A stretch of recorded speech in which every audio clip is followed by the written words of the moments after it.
Hello and welcome back to the Editorial, the podcast where we discuss everything we got wrong and we sometimes apologise for it.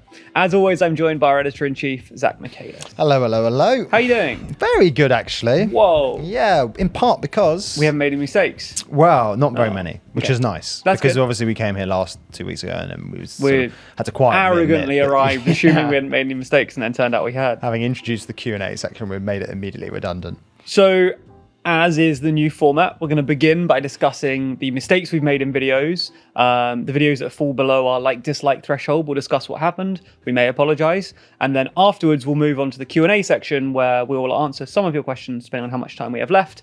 And yeah. Lovely. So, what did we get wrong? So, I think, broadly speaking, we have only one video that fell below the threshold. That's how surprised you are. Wow. Sneezing in shock. Hay fever from it. And that, actually, I don't think there's anything wrong with that video. It was about reform coming to the top of the polls over on the UK channel. And I think it was just mainly a combination of people on the right saying that we've always underestimated reform and that we shouldn't be so shocked when, Farage beats Labour and the Tories. I mean, after all, it is Labour and the Tories. And then people on the left being like, this is a bad thing, right? Yeah. So came in about 94.5. Have we always underestimated reform? I don't think we've made that many videos about them, about that sort of predict how they're going to do. I feel like we've done a fair few about like the rise and like we did one on like troubles in reform, but I feel like generally our coverage has been not pro-reform, but I feel like we've been illustrating the momentum of reform. Certainly. Yeah, actually, I'm going to completely defend our record here. I think we haven't underestimated reform. Think of anything as part of our kind of damning conclusions against the Conservatives and talking about the collapse of the Tories. Think of anything, even pre-election last year, we were talking about like, could Farage be the next Tory leader, those kinds of things. Yeah, that's true. I don't think we have. I think it's this meme that like, I don't want to be too dismissive here, but the populist right loves to pick up, right? It's just like the media have underestimated them, the underdogs, they're coming up. And I think that it's just very convenient that you can sort of like cliche the media as a whole and then sort of accuse them of doing whatever you want and then find a BBC headline that conveniently backs up your point. It's just cherry picking. It's not meaningful. And then there was an error, which I would apologise for, sorry, on the UK immigration one, the bar chart.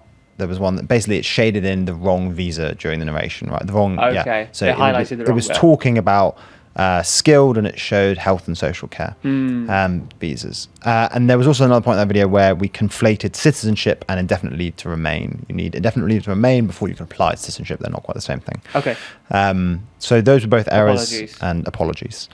And then the last video we're going to talk about, there was nothing on global. Wow. There's nothing on global that's provoked controversy. Global's such a hotbed for controversy. I know. Even our Trump-Netanyahu falling out video was well above 97.5. Wow. But I guess that's because you got people being like, oh, we like that Trump and Netanyahu aren't getting on. You know what I mean? We've got they're offsetting. The soppy liberals banging us with likes. Thank you so much for your like. Please stay.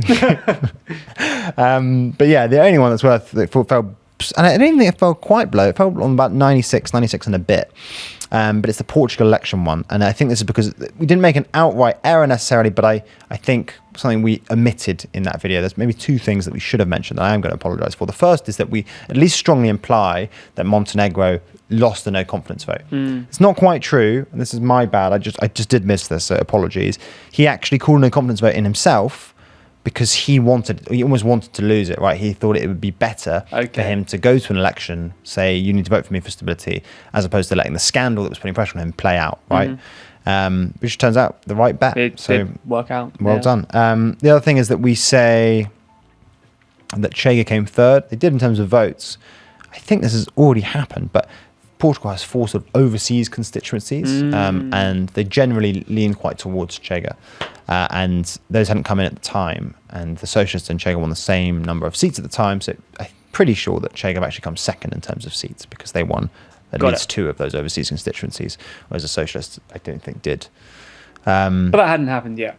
No, so it wasn't an outright error, right? But it's probably something we should have noted that they likely were going to. Exactly. Yeah. Also, even still, pretty close. Like second and third, it's not a big gap. No, and you're right. And we actually do mention the overseas constituencies that they haven't come in yet, right? So it's not an error, but it's probably something we should have mentioned that they probably would have gone to Chega, and they didn't in fact go to Chega. Okay. So that is everything. Wow. I know. So few errors. We're going to be rattling through questions. We've still got 15 minutes. Yeah, I've got. Should we do it? I honestly don't think there's anything else. I mean, I think there's not anything like we've made any controversial editorial decisions either. I don't think so. I don't think so. Let us know if we have. Yeah, fair enough. But those were the mistakes we spotted. If you spotted any others, let us know in the comments and we'll discuss them next time. Other than that, we have 35 questions in the bank ready to go. Gonna be a speedy 15 minutes. I would say some of them are right up your street. There's a question specifically asking a question about gilt yields, and there's a question about Macron in there. So really? Will we get to it? Are we doing the randomizer? We're randomizing, so we might not get to it this week. That's but all right. If once they're in the hopper, churn. they'll be pulled out at some point. Also, if you have more questions, Zac wants policy questions specifically. Yeah. Why don't you answer the non-policy ones? We'll see how it goes. We'll go for like a conversation, like normal sociable human beings. That's what I was aiming for. But I have high aspirations. If you have more questions, chuck them in the comments of this video and we'll add them in for next time. Nice. But first question is question number 15. Oh, okay. This is very navel gazing and also actually asking me to promote something, which I can't turn down. I can give you a copy of the magazine too. Which graphic design are you most proud of? We're contractually obliged to walk around in the street with these. This is. We're going to answer this question specifically from the latest issue because the other ones are over there and I don't want to stand up and get them. By the way, these copies of these magazines, while we're looking, are still available. We don't have that many copies left, actually. So if you'd like a copy, if you'd like our rundown of the world's top 25 most influential people and a breakdown of what we think about them, how they're ranked, how you rank them as an audience, how we rank them as a team, then yeah, let us know in the comments. Do you know what? It's a shame that graph wasn't included in more. Wait, can people see that one? Yeah. That little graph down there, yeah. It shows like the distribution of votes. So, yeah, it like, does. It shows that in Erdogan's case specifically, most popular position was 8th for the audience. I think that's a very cool little bit of graph. Yeah, there's a few of them in there. We didn't use them that much, but next time we'd use them more. Because I think there might be a next time, but we'll see. But yeah, if you'd still like a copy, they're still available on the store, toolong.news. And if there's a discount code, I'll get Scarlett to put it on screen. But if not, you can just buy it, I guess. I'd say in this issue, just as a whole, I just enjoy the aesthetic of the most influential people thing. It's fairly clean. We have kind of the red and blue thing kind of going throughout. There's Trump again. Who else do we have? We have Xi Jinping. I kind of like the aesthetic of it, kind of the minimal vibe. I particularly like pages like the data pages in the thing, which run through like a bunch of data visualized and like maps and cool things. And even this kind of flowcharty diagram, which compares like the audience's ranking to the team's ranking. I think, yeah, that section's my favorite and for a number of reasons. No, that is pretty. The data. Yeah, it's a fun spiral. Yeah. Though, good. Actually, editorializing, I will say, and this isn't going to sell copies of the magazine, the key on the spiral is the wrong way around. The white should be the audience vote and the light blue should be the team vote. I see. So apologies, but if you buy a copy, you know. But that's some meta editorializing about that graphic. But yeah, I would say that section, and I'd say the whole thing is worth picking up at toolong.news. Being nice, you and Jan are really good at this, I've got to say. Thank you. I think this is a bit of a... It's fun. Yeah, it is. It is fun, and also just does look so good. I mean, I think the writing's pretty. We write. Yeah. Writing's writing, but I think a magazine is essentially made by the quality of the graphics, and they are very nice. Well, thank you very much, and thank you whoever asked the question. Anytime. Let's generate another random number. It's number 33. Oh, that sounds good. It is one of the newer ones, which lean good, but I'm afraid this one in particular probably not. Any thoughts or plans for a TLDR USA channel? I will start this by saying for newer viewers, we did used to have a TLDR US channel. You can actually go there and check it. It still exists. A couple 100,000 subscribers, I think. So if you want to go back and look at our old US coverage, you're more than welcome to. We stopped doing it because the channel just didn't drive enough growth on its own. The numbers didn't really make sense. It wasn't at a scale that was sustainable. And I think that's kind of two reasons. One is having a standalone channel is just slightly more challenging. If you're spreading out the audience to lots of different places, obviously now US content lands on global, but that also lands alongside a whole bunch of other content, which means that you're able to kind of filter people through from all kinds of different things and push them all towards kind of one place, which obviously we don't always do. Like, we have a UK channel, EU channel, global channel. Like, we do segregate a bit, but I think for the US channel in particular, it didn't really work. And the other thing is that channels just need a certain amount of content, especially in news, to kind of keep them alive and keep them active. And because news content only really performs well in its first day, you kind of need a pretty solid pool of stuff coming in constantly in order to keep the channel alive and active. And that's fine if you can cover the entire world or all of Europe. But if you're covering one specific country, it's an issue we have a little bit with UK too. It's hard to keep enough stuff coming that's you're confident in, that are topics you know are going to do well, that are worth investing and spending the time in. And it's kind of that balance of, we were making content we knew wouldn't do that well just because we knew we needed X number of videos a week. And that's just not an issue when it's kind of combined on one channel like it is right now. So I think the US content is clearly doing very well on global. I think there's no doubt that we will continue doing US content. We're probably doing more US content now than we basically ever have. And that will continue. But I think a standalone channel didn't work last time. And I don't think any of the main issues that we had previously have changed.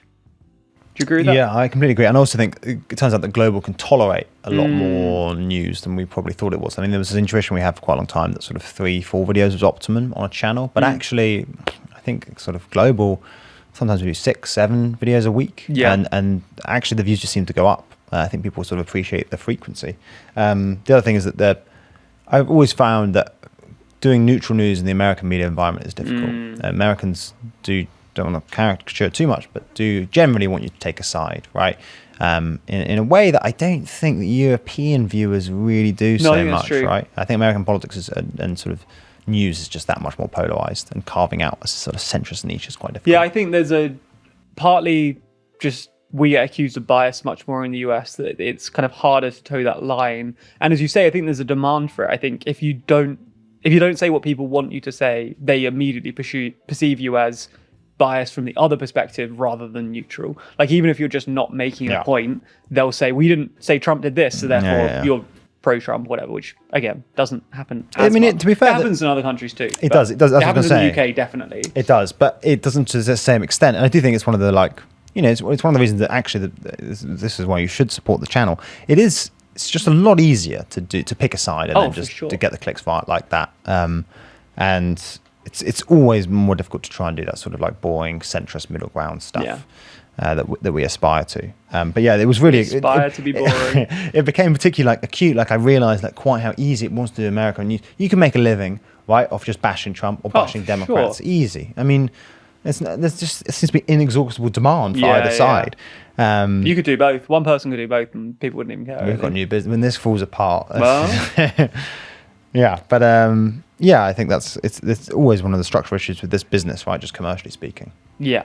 Oh my God, we've hit the Macron question. Crazy. Question number 27. When it comes to Emmanuel Macron, what do you think of the criticism I personally agree with, especially when it comes to internal politics, that he's all talk and never actually follows through on it? Either does nothing or just keeps doing what he always does. But I think that's obviously true at first glance, right? And that he's all talk and not much action. But I think one of the things you have to reckon with is that it's not like he could have done it himself, right? In that, like, the reason he's all talk no action is because, I mean, some of it is actually hypocrisy. There are lots of places where, Macron is calling for deeper European unity in certain places, and then will hold up progress on that front because of some niche French interest, right? Yeah. So, like, I don't know, state aid is a good one.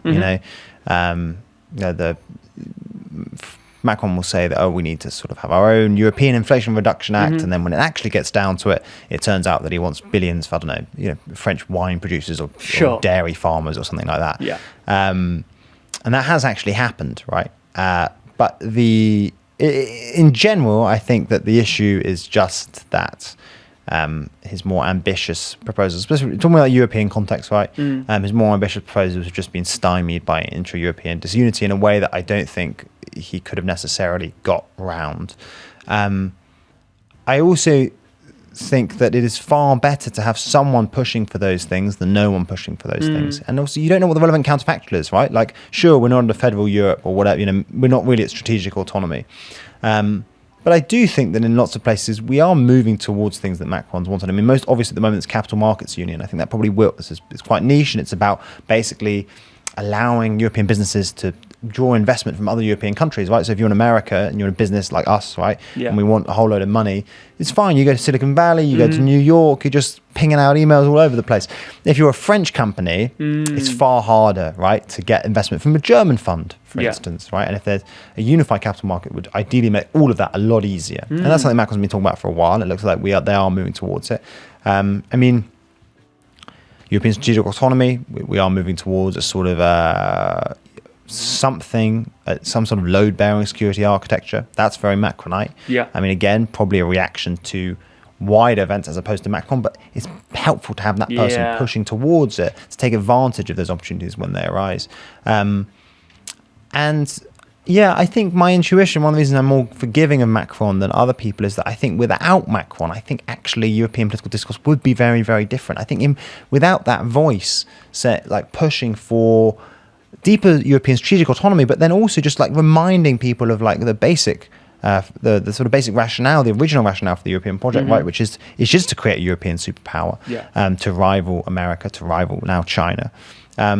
I think the discourse would be very, very different today, right? I think that every time we have the crisis in Europe, it's immediately thought about in terms of, how is this going to deepen European integration? What's it going to mean for the EU as a geopolitical bloc? Yeah. I don't think we'd even think about it in those terms if Macron wasn't around, right? If we just had Meloni and Merz, maybe even Scholz, going back to that, and let's say Macron was replaced by someone like Le Pen, the reaction to Ukraine, for instance, I don't think would have been a deepening of Europe. I think it would have been more about like, oh, how can we sort of, maybe you would have a bit about like loosening European state aid rules so people could build their own sort of ammunition factories or whatever. But like, I don't think that the discourse would be framed in the same way. Do you see what I mean? Sure. And I think that actually is quite a big difference. And I think you do need big picture thinkers to sort of push for. Yeah, it did. And I just think in general there's a dearth of big picture thinking, right? And foreign policy thinking. I like that Macron is foreign policy focused. I think he's fundamentally right in that. I think there are lots of things that can be solved by domestic policy, but lots of things that are fundamentally foreign policy challenges. And Macron's focus and emphasis on that is correct, right? Like, for instance, the biggest determinant of our economic future is actually not really Rachel Reeves right now. It's Donald Trump. It's maybe Xi Jinping, you know? And in that, if that's just that basic assumption is correct, it would make more sense for people to spend a bit more time, sorting out their foreign policy, making sure they can, I don't know, get the best deal out of America or sort of avoid a trade war with China than it would, flitting and flatting about tax and spend here and there. Does that make sense? That makes sense. Yeah. Well, he's a big thinker and he's in the top 25 most influential people in the magazine. So, too long news. Final question. We've got time for one more. Question number 14. You set me off with a Macron one. I did. Is will the merch store ever come back? Back down to earth. We're back to it. I'd say yes. I think, and I'd be interested in your take on this too, because I think the instinct from the audience might be that you're the anti-merch. You're anti-merch, and I'm just big business boy and pushing big business boy. That's what I'm going for. Last week we talked about nicknames. Yeah. I'm going for big business boy. But I'm not saying that's not true, but like, I think your intuitions might be different from what the audience expect on this. Well, no, I think we should, we're on similar pages here. I think that we should do more merch. It's just harder to organize, isn't it? I think we both agree that it's a good idea and that when we've done it in the past, it's worked. We've got obviously Too Long, which is kind of merch adjacent. It's kind of like a reoccurring thing. But we would also like to have a pool of other things that we've got, like should we the poster. Yeah, the poster's great, but what else would you like? Yes. Merch-wise. That is actually a very good, this could be a little like a little focus group. Yeah, exactly. Turn it into that. That's a pretty good one. Yeah, please, whatever merch you would like, do tell us, because that's what we struggle with, right? We don't really want to do like a t-shirt or like a hat or... They probably will eventually. Yeah, what we do on the hat though, just the brand is... That's the thing, is... we don't really have like a logo you can put on things at the moment. Like the TLDR logo is just the word TLDR in a font. I think that's a bit boring. So I don't know. And we also don't really have any catchphrases besides your ones. I don't think they count, but thank you. You're welcome. And people were asking for acknowledge eyes hats, and people wanted, can I just say one more thing? There's like some catchphrases, but like it's nothing obvious. So yeah, we'd be interested in what people think on that. And just other stuff. We've got a few ideas. We are working on a couple of things at the moment. Are we? Yeah. Oh, good to know. Yeah. But yeah, we would like to as well. Yes, we are. Yeah. There we go. It's coming. The The hydraulics are just chugging along. So let us know what you'd like. Yeah. But also, watch this space. One more? One more. You want Go one on, more? why not? I'm here. It might not be a good one though. You might regret this. Number 9. Who in the office is most likely to drop kick you if you come between them and their coffee? It's a great question. I was wrong. It's a classic. This is going to be in the thumbnail. So I think the candidates. Who drinks coffee? You, It's me, Nadia, and Nadia. Georgina. Georgina's not a big coffee drinker. Georgina's either. not a big coffee drinker. So it's me or Nadia. I think I'm more likely to drop. Surely I'm more. I likely to think drop definitely. Yeah, it's Zac. But if It's a low bar. It's if not a it's high not probability of coffee Ben. and it's tea too, if it's just hot 100% drinks, Ben. it's Ben by 100% miles. Ben. And that's actually a non-trivial probability. I'm even It's irrespective non-zero, of this, non-trivial. I'm already concerned about Ben drop kicking me. Let us know any other questions you'd like us to answer in the next episode. As I say, we're going to end every episode with a handful of questions. So depending on how many apologies we have, depends on how many questions we get through. But we're getting through them.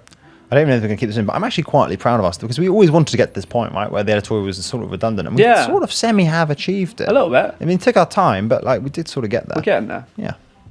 So yeah, join us next time for more questions, more apologies, and more silliness.